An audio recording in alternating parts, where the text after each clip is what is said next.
Assalamualaikum warahmatullahi wabarakatuh. Waalaikumsalam warahmatullahi wabarakatuh. Pemirsa, bertemu lagi bersama kami di channel Sudut Dakwah Islam.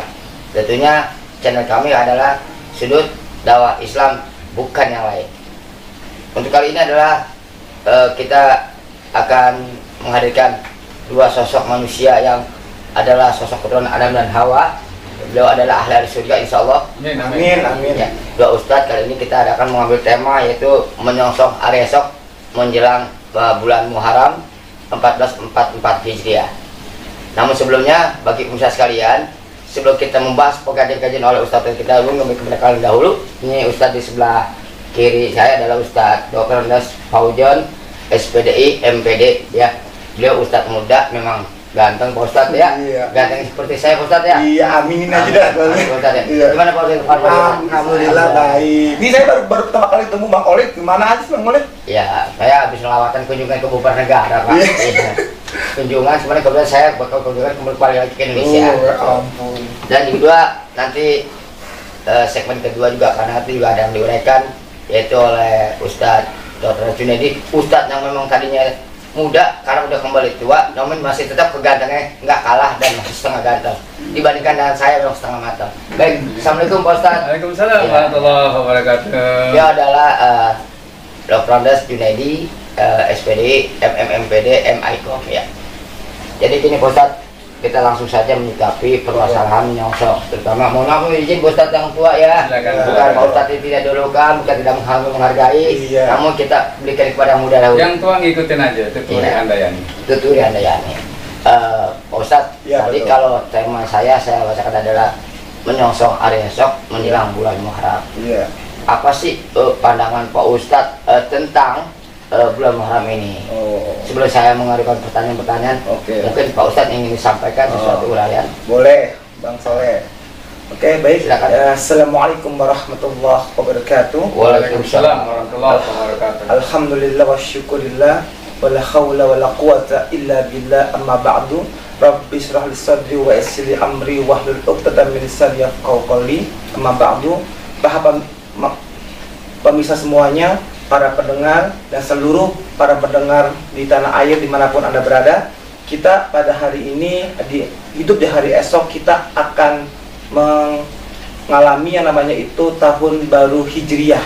Tahun baru Hijriah ini ya, pendengar sekalian, adalah tahun yang dimana umat Islam itu sangat berbahagia, karena ini Hijriah ini Bang Soleh adalah tahun baru umat Islam. Kalau kita biasanya melihat di Desember, tanggal 31 Desember 0000, itu bukan tahun baru Islam, itu tahun baru manusia yang seluruhnya, gitu ya. Kalau misalnya saya simak, itu Pak Ustadz bukan tadi tahun baru Hijriah, tahun baru Islam, Betul. dirayakan oleh umat Islam, Betul. menyambut tahun baru Islam. Kemudian Pak Ustadz mengatakan di bulan Desember tanggal 1 itu ada Pak Ustadz mengatakan tadi 00, apa itu Pak Ustadz 00? itu artinya waktu pas jam 12 teng dar gitu langsung Bang Soleh meledak. Berarti apa? Happy New Year.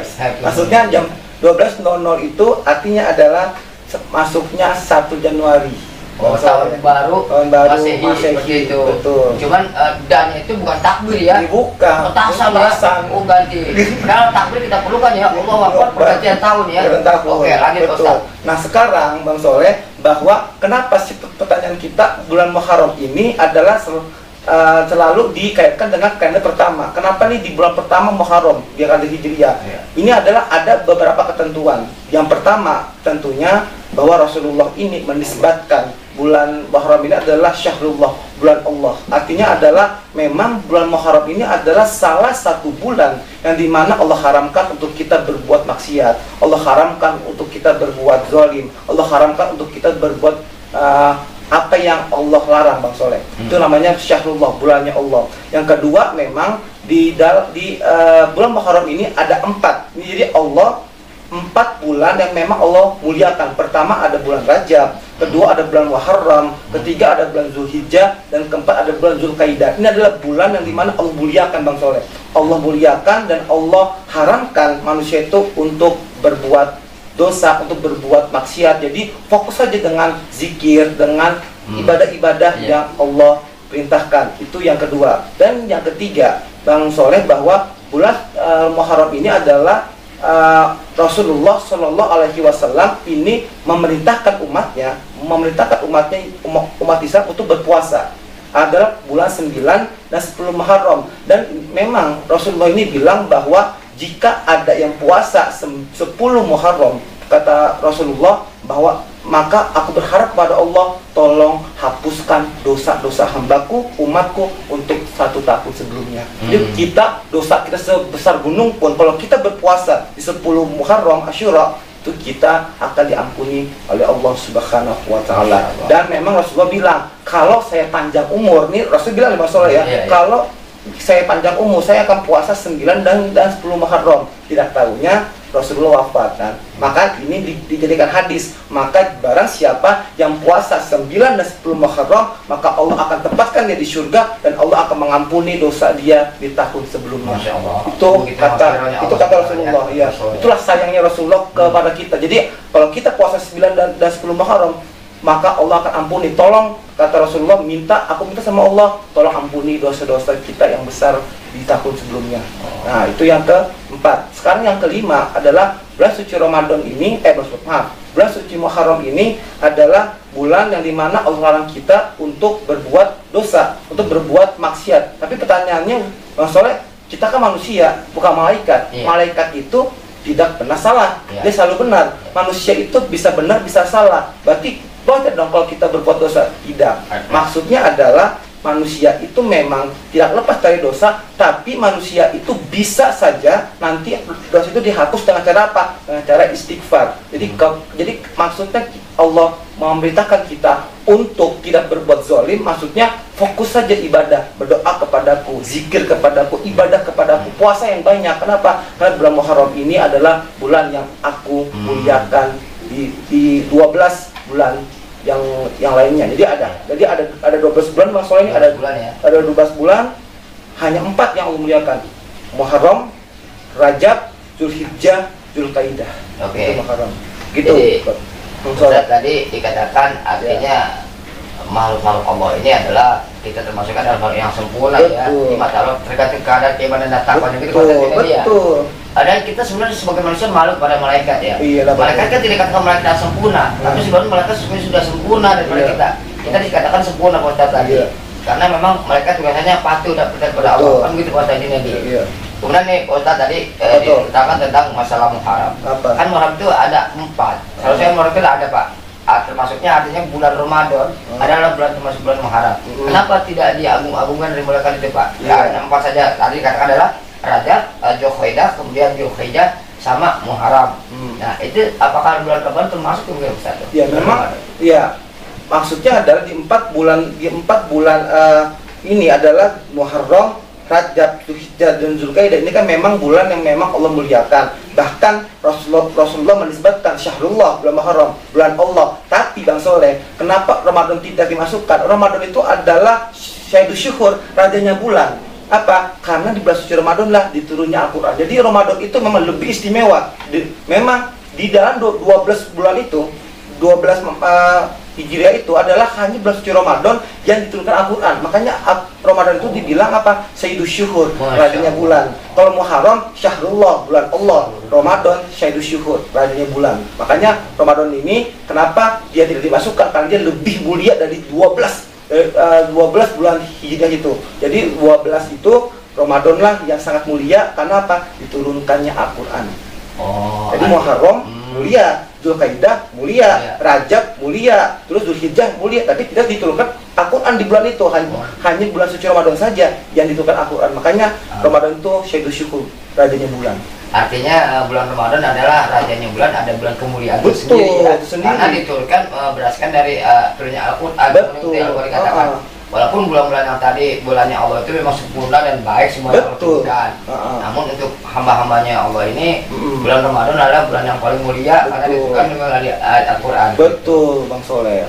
Jadi lanjut Pak Ustaz, ada mungkin kesimpulannya menyikapi generasi ini ya. Ustaz, jadi generasi muda. Generasi muda itu saya berharap bahwa ada satu hadis Rasulullah yang harus saya sampaikan, bahwa Rasul pernah bilang begini, bahwa barang siapa yang hari ini lebih baik daripada hari kemarin, maka dia termasuk orang-orang yang beruntung.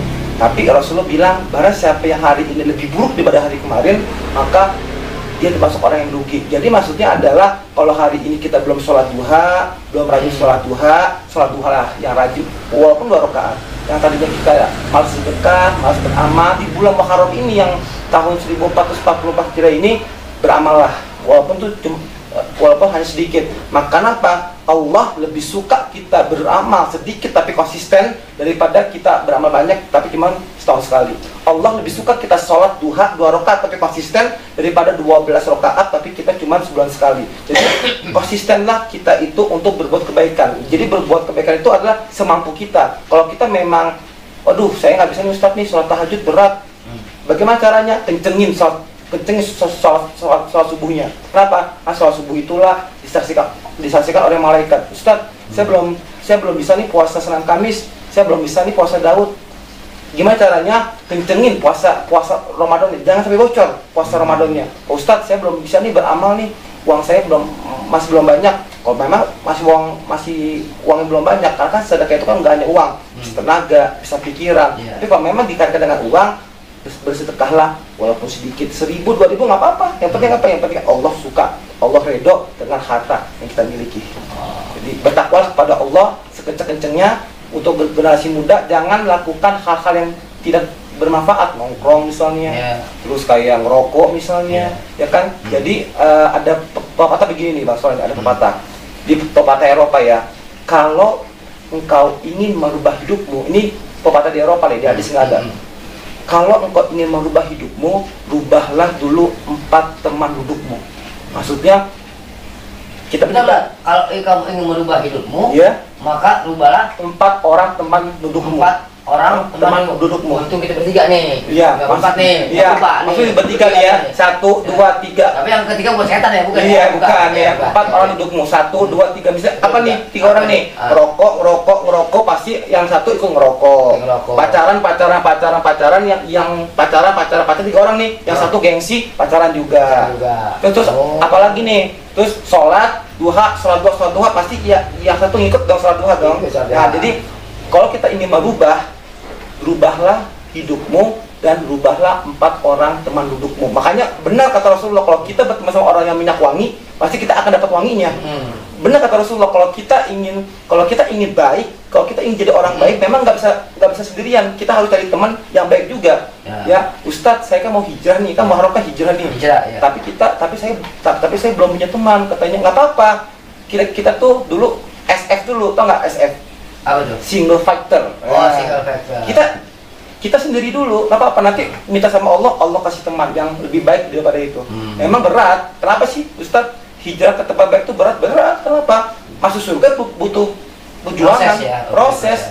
Kalau masuk surga gampang. Kalau misalnya kita udah tahu kita mau masuk surga, mungkin kita nggak akan sholat. Buat apa orang kita udah tahu surga gitu loh. Ibaratnya masalah ini, Allah cuma ciptain surga doang masalah ini, tapi nggak ciptain neraka gimana?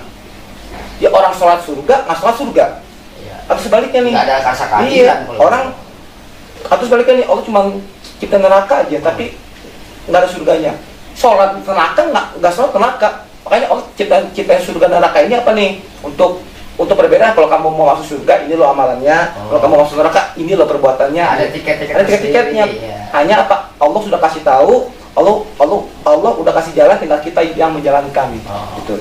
Jadi Ustaz, kalau saya kaji tadi Ustaz Junedi ya, kalau kita kaji tadi, kalau kita ya dari bahasa Arab tadi, dari berempat, kalau misalnya satu ngerokok, berarti mengajak ya, arti mempengaruhi ya kepada teman-teman gitu kan. Kemudian kalau kita berteman sama orang pedagang minyak wangi, maka kebawa wanginya. Saya nih berteman dengan ustaz-ustaz, otomatis saya jadi ustaz. Nah, otomatis kalau saya ada job ceramah ustaz nggak kepake, saya kepake ustaz. Begitu, namanya berteman sama ustaz. Betul.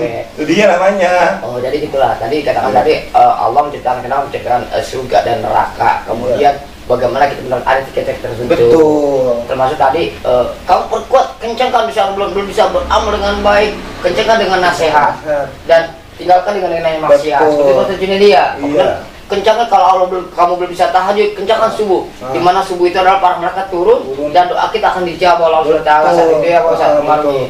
Dan juga sunah-sunah lah Pak Ustaz ya. Oke.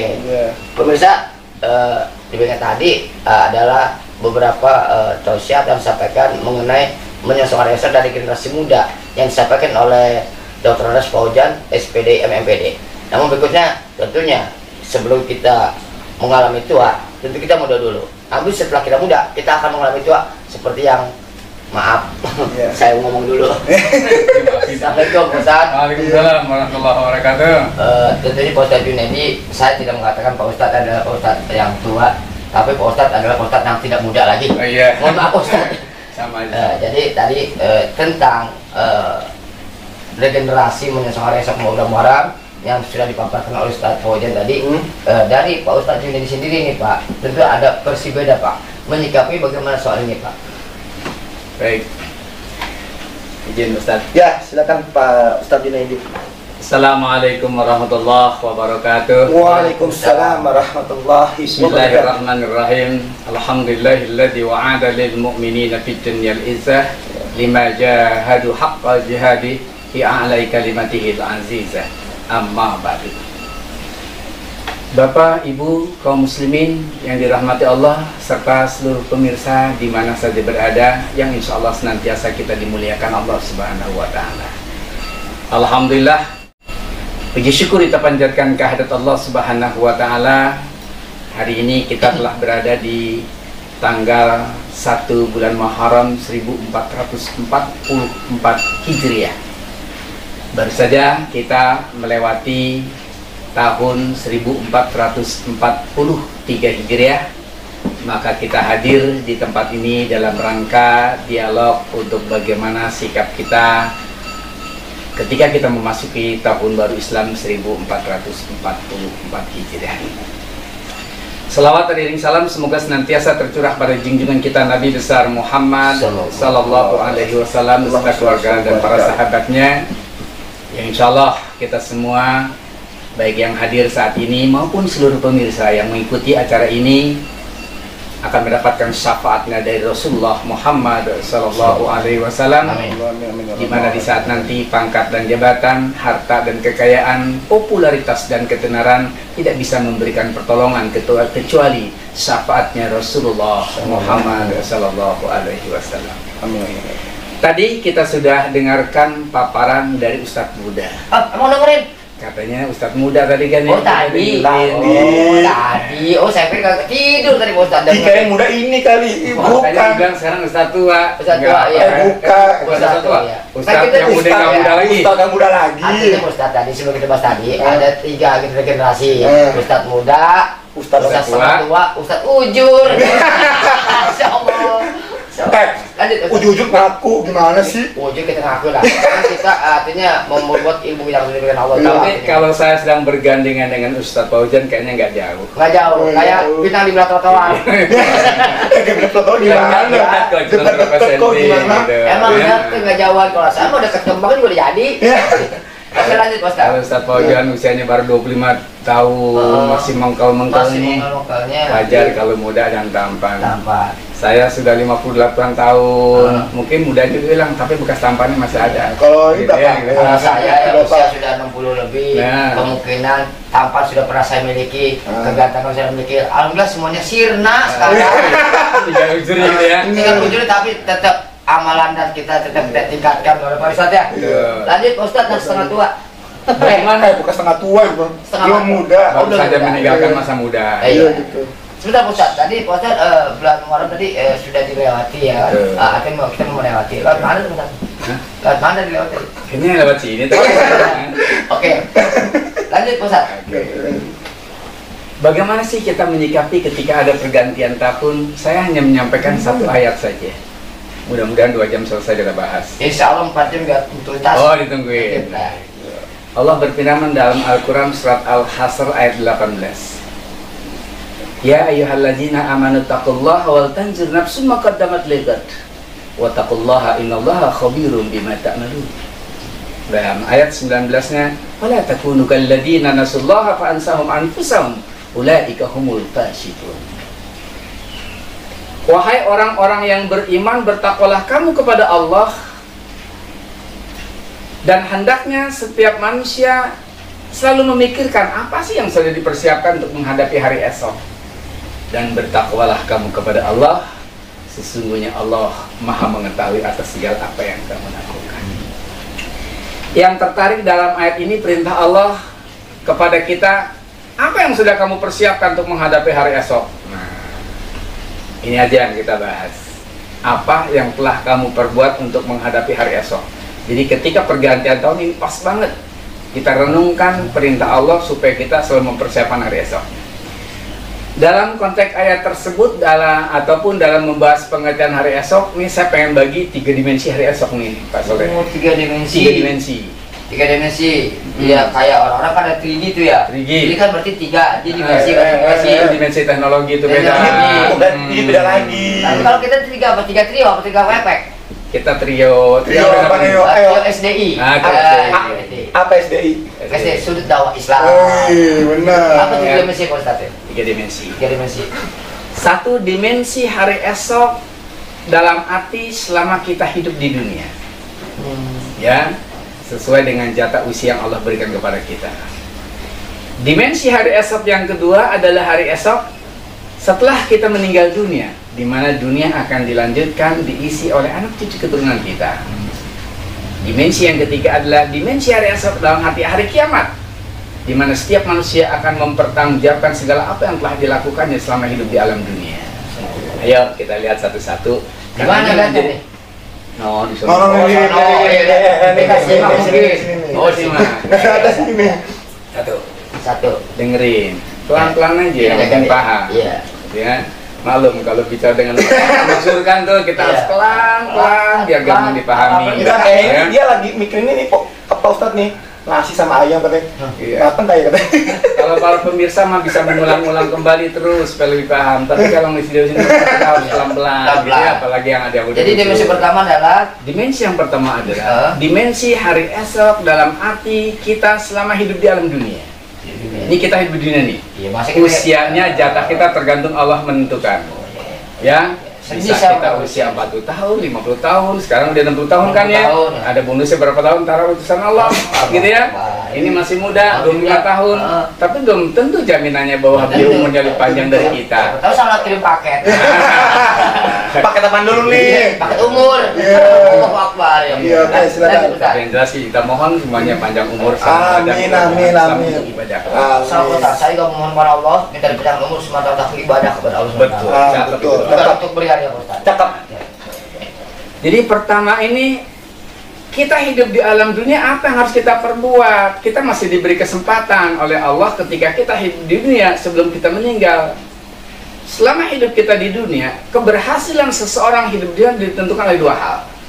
Jadi keberhasilan hidup kita di dunia nih ditentukan 2 hal. Kita kan menjadi orang sukses. Pengen orang berhasil. Tapi berhasil dalam kacamata Islam. Bukan kacamata dunia. Kalau kacamata dunia, berhasil seorang, dia punya pangkat dan jabatan tinggi, dia punya harta dan kekayaan melimpah, dia punya popularitas dan ketenaran yang luar biasa, sukses dan berhasil dia. Itu kacamata dunia. Jadi dunia bisa pakai kacamata. Bukan kacamata baca ya. Bukan. Tapi dalam kacamata agama, keberhasilan seseorang itu ditentukan oleh 2 faktor atau 2 hal. Kita ambil umpama, pakai perumpamaan deh, supaya kita gampang memahaminya. Iya. Ya, apa? Dunia ini ibarat sebuah panggung sandiwara. Betul kan? Dunia ini. Bukan ada lagunya. Ya kan lagunya ada. Iya, apa tuh lagu? Coba Adrol. Apa? Panggung dunia ini adalah gitu kan? Panggung sandiwara. Masalahnya kalau ini kayak dunia ini panggung sandiwara. Untuk siapa? Ceritanya berubah-ubah. Mudah berubah. Ya kan mudah berubah. Kita aja mudah berubah. Ayo. Jadi saya nggak salah mengumpamakan dunia ini ibarat panggung sandiwara. Ini hanya perumpamaan panggung. Dan dalam sebuah panggung sandiwara, seseorang pemain perang, aktor, berhasil atau tidaknya dia menjadi aktor atau tidak, apakah dia menjadi aktor terbaik atau tidak, ada 2 faktor yang menentukannya. Ada nilai lagi 2. Keberhasilan menjadi aktor itu. Menjadi seorang pemain ya, dan sebab sana. 1, tergantung sejauh mana kemampuan dia berakting, melaksanakan peran dia. Peran dia. Gitu ya. Menawarkan diri. Betul. ada yang peran utama, ada yang jadi peran pembantu, ada yang peran, pokoknya masing-masing peran. Masing-masing. Satu ditentukan sejauh mana dia memainkan peran itu, mampu tidak dia Ini hanya yang perumpamaan saja Pak ya. Perumpamaan doang. Saja, nanti belum kaji lebih jauh. Kedua, ditentukan oleh sejauh mana si pemain ini kepatuhannya terhadap skenario ataupun sutradara. Kan udah ada skenario nya tuh jalan ceritanya. Artinya ada sutradara yang ngatur. Skenario nya ya diatur. Gitu. Jangan sampai melewati skenario tadi. Artinya kalau seorang pemain, aktingnya bagus, nggak perlu dia mau menjadi peranan apa, ya nggak harus dia peran utama, tapi dia punya akting bagus. Kedua, dia patuh sama sutradara, nggak pernah ngeyang, nggak pernah menyimpang, diikuti skenario, maka jadilah dia pemeran pembantu terbaik. Pembantu bisa terbaik, ya kan? Jadi bukan pemeran utama terbaik saja, pemeran pembantu terbaik. Ada baik, pembantu pulang kampung, untuk keluarga di Silaturahmi. Baik itu pembantu. Ini pembantu dalam film. Oh, dalam film. Iya. Jadi itu dua. Ternyata dalam kehidupan kita juga sama. Masya Allah. Ketika seorang mengumpamakan dunia ibarat sebuah panggung sandiwara, keberhasilan kita dalam hidup di alam dunia ditentukan dua hal ini. Bukan ditentukan oleh harta kekayaan, bukan pangkat jabatan, bukan popularitas dan ketenaran, tapi ditentukan satu, sejauh mana kita mampu memainkan peranan sesuai dengan status sosial yang kita sandang saat ini. Status sosial yang kita sandang itu sejauh mana gitu. Peranan kita ada pejabat kan? Ada pejabat. Belum tentu pejabat yang dikatakan pejabat berhasil. Atau pejabat yang benar gitu ya. Iya. Kalau dia ternyata selama jadi pejabat kemudian dia korupsi, ternyata masuk ke jeruji besi, berhasil nggak dia itu jadi pejabat? Ya berhasil Pak. Berhasil masuk jeruji besi. Enggak lolos dari KPK dia, belum lulus dia. Ada orang yang berstatus dokter belum tentu dia berhasil hidup, walaupun mungkin dari statusnya banyak uang, tapi mungkin dia penuh kegelisahan mungkin. Banyak orang kaya yang berlimpah dengan harta kekayaan, nggak bisa kita katakan berhasil karena dia ternyata gelisah terus, takut hartanya diambil dan sebagainya. Ternyata ada seseorang dia yang berstatus sebagai guru, dia mampu memainkan peranan sebagai guru sesuai dengan ketentuan yang ada, jadilah dia guru teladan, guru terbaik. Guru terbaik. Betul. Ada yang berstatus sebagai tukang, kalau kita kan biasa aja, tukang bakso. Ternyata karena dia mampu berperan sebagai tukang bakso yang baik, dia mampu melaksanakan perdagangan dengan baik, ternyata dia tukang bakso yang berhasil. Dia punya cabang, seluruh Indonesia sekian banyak cabang, rumahnya hebat, kaya, dermawan dan sebagainya, sukses sebagai tukang bakso. Walaupun tukang bakso. Enak tuh, enak. Pesan dua Bang. Belum ada. Bakso artinya tukang bakso yang beriman, berhasil, jujur dan sebagainya. Jadi apapun profesi yang kita pegang, kalau kita mampu berperan sesuai dengan profesi yang kita miliki, sukseslah dia, berhasillah dia. Ditentukan oleh sejauh mana kita mampu melaksanakan tugas profesi yang kita sandang pada saat sekarang ini. Satu. Kedua, ditentukan oleh sejauh mana kepatuhan dan ketaatan dia kepada pengatur laku manusia, yakni Allah Subhanahu wa Ta'ala. Kan yang membuat skenario kehidupan kan Allah. Kalau yang tadi kan pertama adalah skenario sutradara bikin. Sutradara, yang baik. Betul. Kemudian tadi profesi tadi kan bakso, bagaimana dia menyikapinya ke sana. Terus sekarang kedua kepada Allah, taat nggak dia sama Allah, walaupun dia tukang bakso, ternyata berhasil secara dunia kaya dia, tetapi ternyata nggak ibadah, nggak berhasil dia, cuman berhasil secara materi kelihatannya, tapi dia ternyata nggak taat sama Allah, sia-sialah apa yang didapat di dunia, nggak bisa mengantarkan dia ke dalam surga. Jadi mengejarkan dunia saja ya. Nah, jadi artinya sekarang kita harus komit dengan status kita sekarang, jangan iri hati. Kita yang sebagai guru, laksanakan tugas kita sebagai guru dengan baik. Jadilah guru yang terbaik yang kita selamat hidup dunia akhirat. Sebagai seorang pedagang, jadilah pedagang yang lurus-lurus saja. Supaya kita termasuk orang berhasil menjalani kehidupan sebagai pedagang, sehingga kita berhasil di dunia. Yang terpenting, kita juga nanti masuk ke dalam surganya Allah Subhanahu wa Ta'ala. Begitu. Pokoknya jadi apapun, jadilah yang terbaik. Jadi apapun, jadilah yang sesuai dengan profesinya. Udah ditakdirkan jadi guru, jadilah guru yang jadi jadi JMC, jadilah JMC. Kalau jadi MC jadi ustadz, nggak ada kebagian ustadz. Jadi tukang bakso yang enak gitu. Bakso yang enak. Berarti artinya keimanan dengan Allah itu ada kaitannya ustadz tadi ya. Kalaupun dia punya dagangan mewah, kemudian dia berhasil, tapi karena keimanan kurang, Ya, sia-sia lah. Sia-sia. Apa harganya? Enggak ada nilai di sisi Allah Subhanahu wa taala. Paham? paham. Satu. Oke.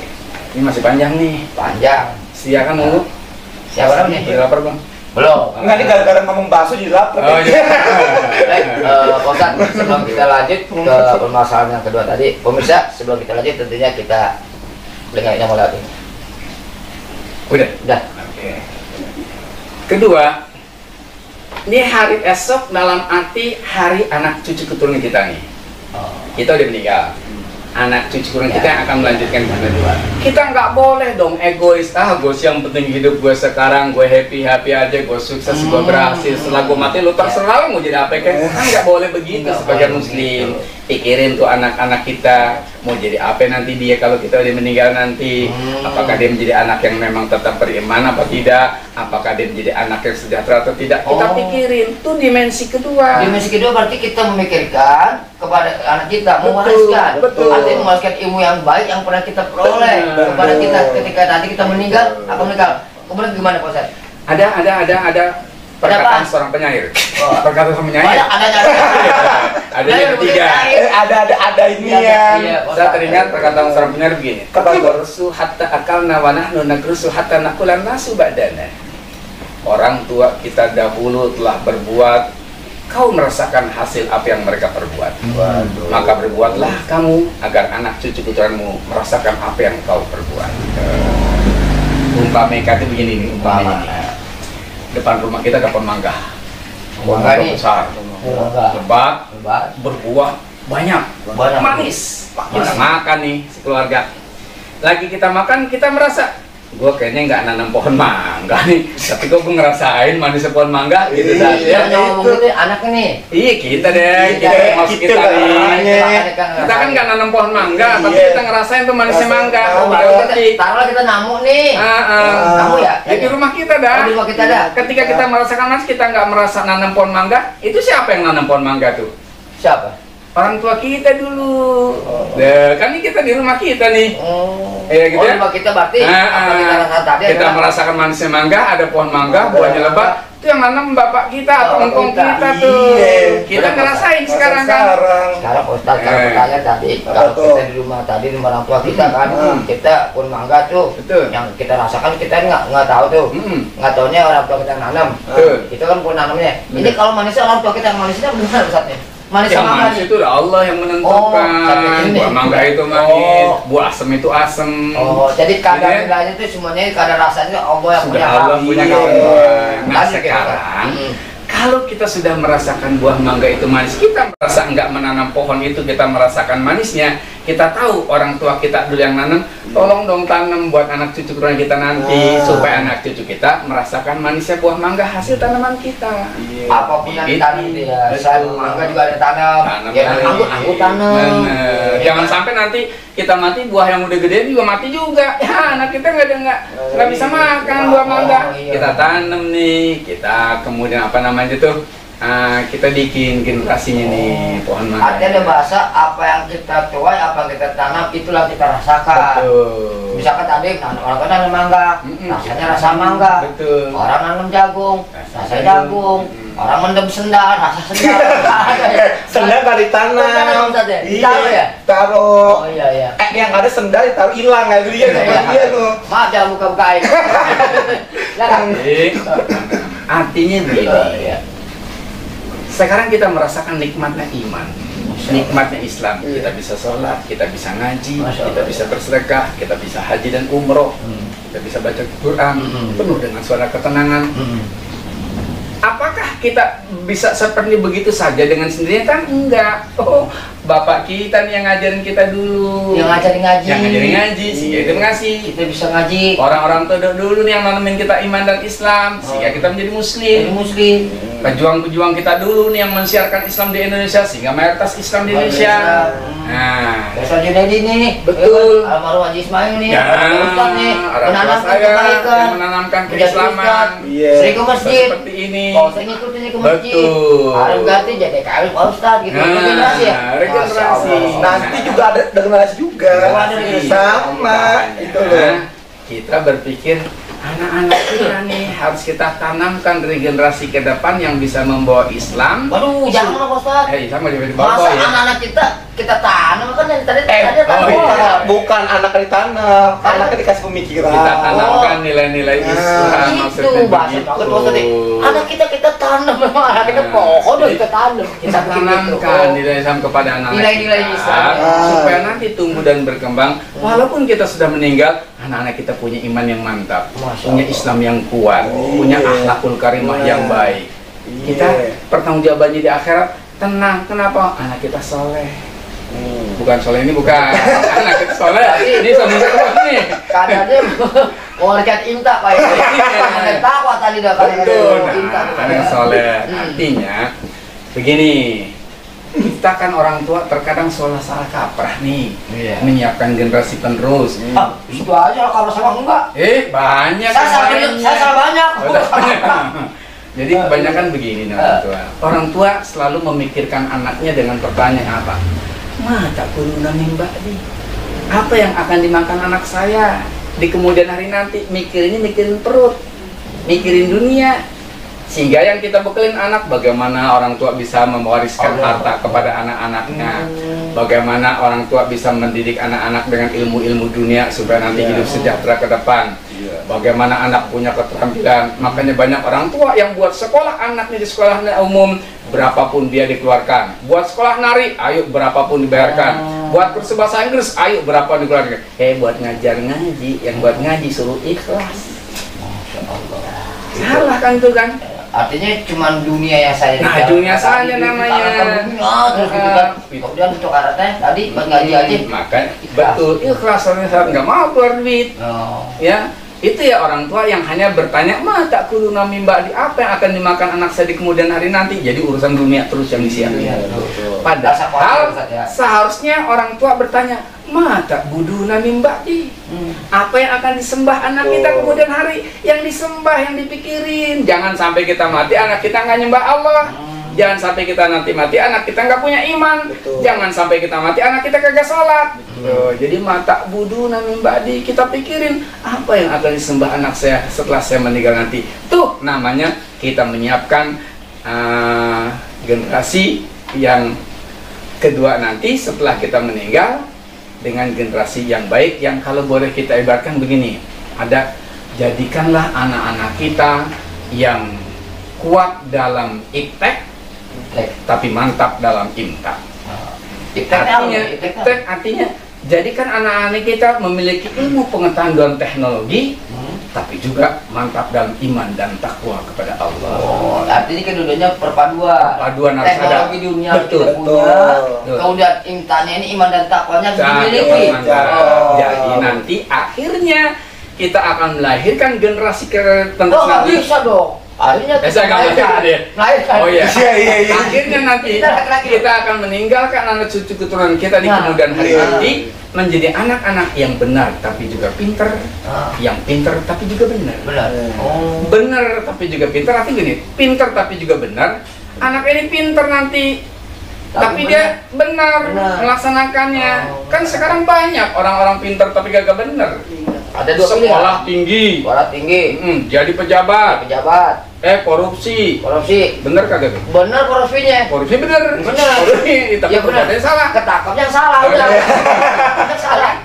Nah, itu namanya benar tapi gak pinter. Katanya dia bener lah pejabat, pinternya doang, ketangkap ya. Jadi karena imannya nggak ada, kepinterannya itu dipakai buat ngebohongin orang, buat korupsi, buat ngerampok. Gitu kan? Tapi juga jangan sampai menjadi orang yang benar tapi kagak pinter. Walaupun masih baik kan dikit dah.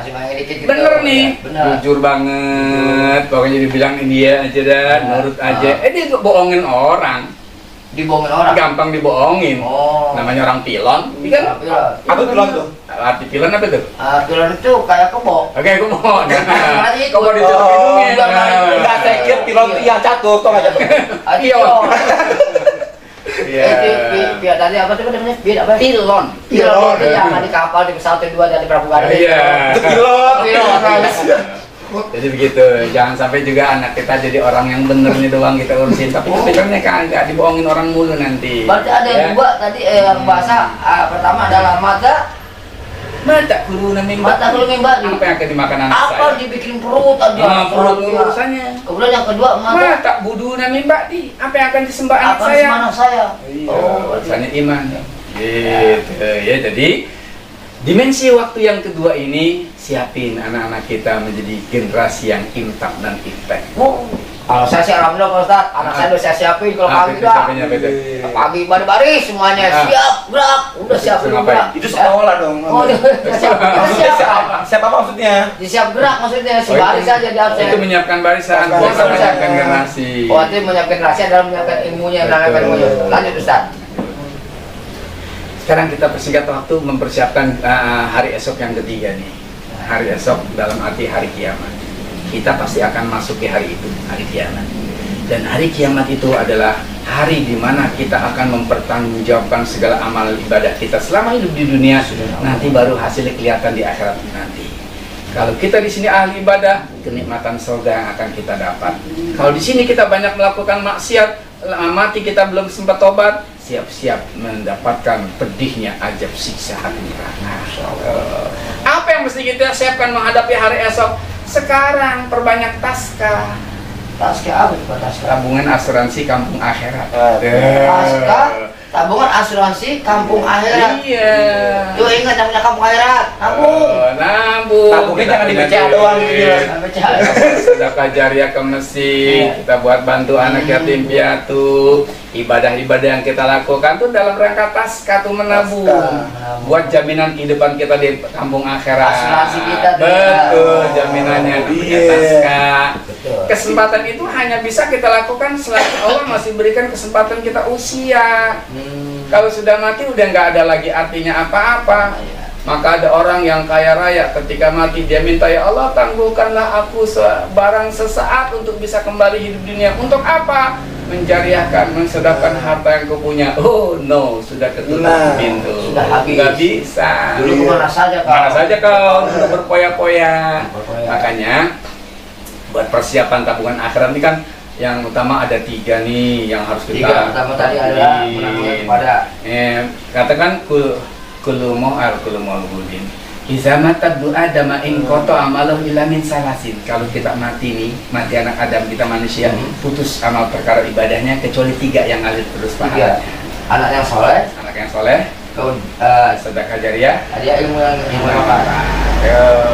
Hanya kalau kita punya ilmu, nih kita nih kan bikin konten YouTube dalam rangka memberikan tausiah. Ini jariah kita loh. Kita seumpama nih Ustaz udah meninggal nih. Udah meninggal. Konten itu berjalan. Masih berjalan. Orang masih dengerin, nggak masih ngambil manfaatnya.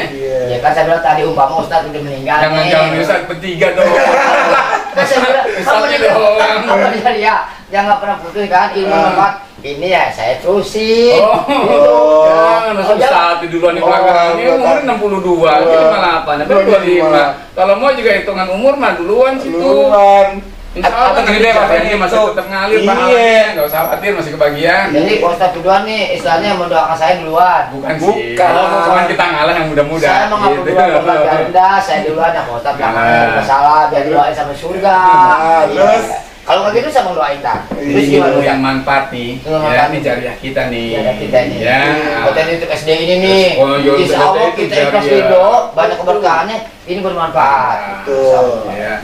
Au ilmin tawiyah, sedekah jariah kalau kita punya uang, kita bantu pesantren, anak yatim, dan selama itu dipakai buat ibadah, ngalir terus pahala. Itu yang ketiga, yaitu anak yang soleh, maka jadi anak-anak kita anak soleh. Anaknya ada anak soleh belum? Oh semua udah. Alhamdulillah, barakallah. Itulah di kakak. Oh gitu ya? Ajis bin Muhammad Soleh, anak soleh. Angga bin Muhammad Soleh, anak soleh. Binti Handayani binti Muhammad Soleh, anak soleh. Entah namanya soleh gitu. Enggak ada yang namanya ini Ajis bin Junaidi bin Haujon, enggak ada. Bin soleh. Jadi anak soleh. Anak soleh. Subhanallah. Lu udah lihat, wih Pak Soleh, anaknya soleh semua. Iya, enggak ada campuran asli. Lanjut Ustaz. Jadi gitulah, ini 3 dimensi hari esok nih ya, yang terakhir nih dimensi hari kiamat buat kita juga ya pikirin ya, buat kita nanti menghadap akhir apa yang sudah kita perbuat. Allah udah ingatkan kita dalam ayat 19-nya nih. Wala takunu kalladzina nasullaha fa ansahum anfusahum ulaika humul fasiqun. janganlah kamu menjadi orang-orang yang lupa kepada Allah. Sebab kalau kamu melupakan Allah, Allah juga akan lupa kepadamu. Dan mereka orang-orang yang lupa kepada Allah di akhirat nanti termasuk orang-orang yang mendapatkan kerugian. Jadi artinya kita ada bahasa tak kenal tak sayang. Kita mengenal Allah gitu, tapi kita nggak menjalankan perintahnya. Ya kan berarti tetap Allah sayang sama kita. Betul. Kenapa sayang? Begitu dosanya kita paling banyak pun kita selalu dimaafkan. Karena maghfirahnya Allah, karena rahmatnya Allah gitu Ustaz ya. Iya betul. Oke, tadi Pak Ustaz, jadi mungkin ada lagi yang disampaikan Ustaz. Ya, intinya begini. Intinya Sebagai kesimpulannya, tentunya ketika kita memasuki pergantian tahun di tahun Hijriah, bukan kita mengikuti gaya-gaya yang tidak sesuai dengan tuntunan Islam seperti kebanyakan orang menyambut tahun Masehi. Tapi kita tahun baru Islam, maka pergunakan untuk muhasabah, introspeksi diri. Ya, introspeksi diri. Introspeksi terhadap apa? Terhadap 3 dimensi hari esok tadi. Pikirin apa yang telah kita siapkan selama hidup kita di dunia. Baik belum nih kita hidup kita? Kalau ada banyak kebaikan, tingkatin kebaikan. Kalau mungkin banyak keburukan, hilangin keburukan. Kalau yang sudah dilakukan, istighfar, tobat supaya dibersihin. Gitu. Kedua, sejauh mana yang udah kita siapkan untuk menyiapkan anak-anak kita ke depan nih? Jadi anak-anak kita meninggal ini. Supaya kita meninggal, supaya kita tenang, anak kita gitu. Yang ketiga adalah persiapan kita di alam akhirat, amal apa sih yang sudah kita perbuat. Usia kita sudah sebanyak ini, saya sudah 58, saya sudah 62, ini sudah 25. Apa nih?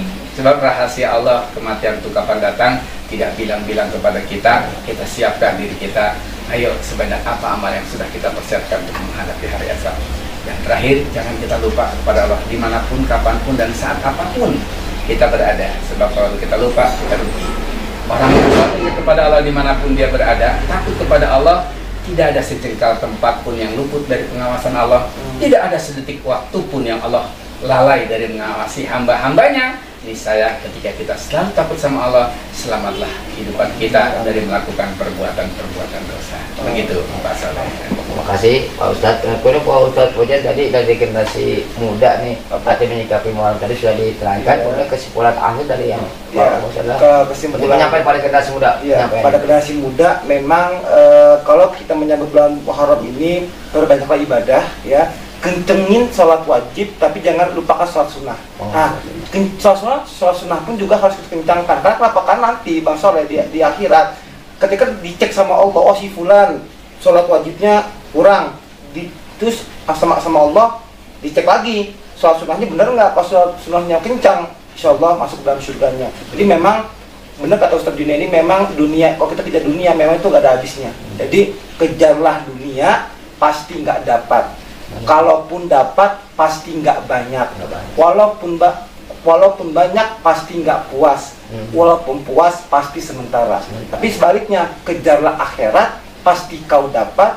Kalaupun kau dapat pastilah banyak. Kalaupun banyak pastilah puas.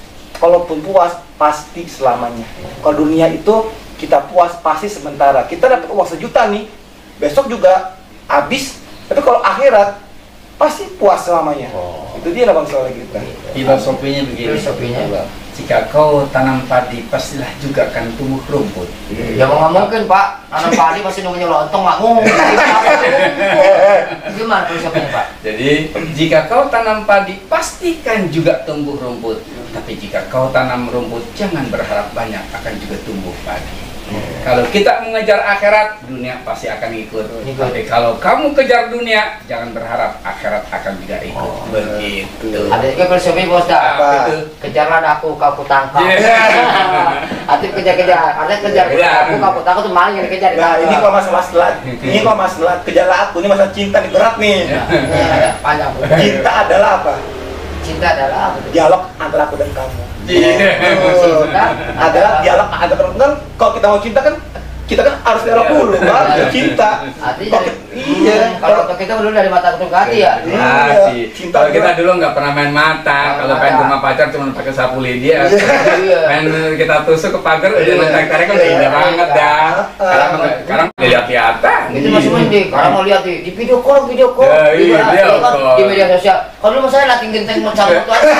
Iya, genteng aja rumah tuh Pacar gua, calon jangan-jangan gua gitu. Hampir dicalonin, aduh, siapa tuh genteng yang warna biru? Oh, Iya. calon mertua gua. Nih, maksudnya nih untuk yang Arab muda nih, bahwa carilah calon yang bisa memimpin kita nanti ke surga. Itu yang penting tuh. Ini untuk yang laki-laki. Yang laki-laki, yang cowok juga, yang cewek juga. Oh, Kalau yang itu cowok, juga kalau yang surga. cewek carilah suami yang bisa menuntun dia juga ke surga. Gitu. Promosi dia.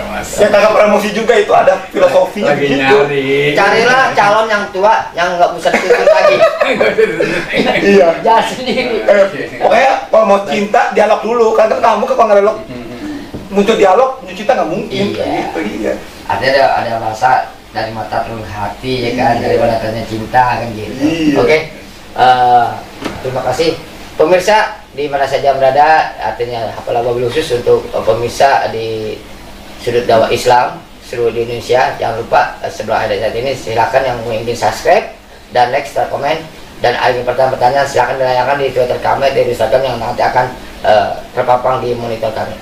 Untuk itu tadi kita ambil kesimpulan masalah mengenai bagaimana menyikapi menyongsong tahun baru Islam dan tahun yang hari ini, hari esok mungkin akan menjadi lebih baik.